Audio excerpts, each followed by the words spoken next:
గగన్ కర్రసాము పోటీల్లో శరత్ చంద్రపై విరుచుకుపడి శరత్ చంద్రాన్ని కొట్టి కింద పడేస్తాడు.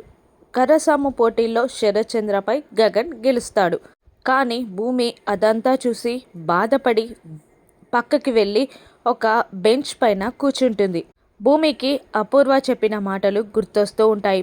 కర్రసాము పోటీల్లో శరత్ చంద్ర చేతిలో గగన్ ఓడిపోతే శరత్ చంద్ర భూమిని కూతురిగా అంగీకరిస్తాను అని చెప్పిన మాట గుర్తొస్తుంది. కానీ తను గగన్ని బ్రతిమిలాడడం అయినా గగన్ కర్రసాము పోటీల్లో ఓడిపోకుండా గెలవడం అన్నీ తలుచుకొని ఇంకా తనపై గగన్కి ప్రేమ లేదని బాధపడుతూ కూర్చుంటుంది భూమి. కానీ గగన్ భూమి దగ్గరికి వస్తాడు.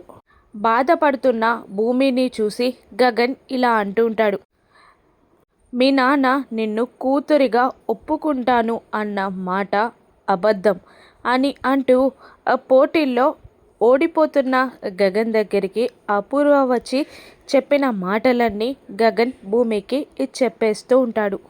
భూమిని ఆయన కూతురిగా ఒప్పుకుంటున్నానన్న మాట అబద్ధం అని ఓడిపోతున్న గగన్కి అపూర్వ చెప్పిన మాటలు గగన్ చెప్పడంతో షాక్ అవుతుంది భూమి.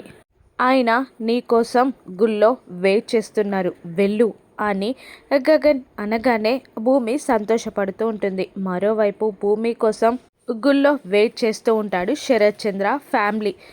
గగన్ పోటీల్లో గెలవడంతో గగన్ చెప్పిన మాట వినాలి కాబట్టి భూమి కోసం శరత్ చంద్ర గుళ్ళో వెయిట్ చేస్తూ ఉంటాడు. ఇప్పుడైనా భూమిని మనసారా శరత్ చంద్ర ఆశీర్వదిస్తాడా, లేదంటే మళ్ళీ 4 మాటలు తిట్టి అవమానిస్తాడా? గగన్ ప్రేమని మనసారా భూమి అర్థం చేసుకోగలదా?